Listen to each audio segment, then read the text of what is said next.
চিংড়ি মাছ ভেজে রেখেছি, পটলকেও ভেজে রেখেছি। আর দেখো আলু ভাজা হচ্ছে।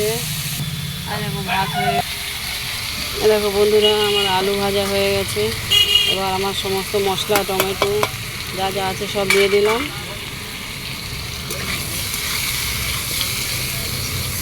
এবার এটাকে আমি একটু মশলাটাকে ভালো করে ভাজা ভাজা করব। দেখো মশলা কষানো হয়ে গেল। এবার আমি হালকা একটু জল দিলাম, পটলগুলো দিয়ে দিলাম, দিয়ে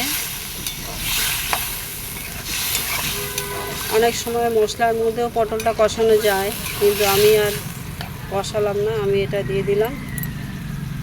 এবার এটা অল্প করে জল দিয়ে দেবো।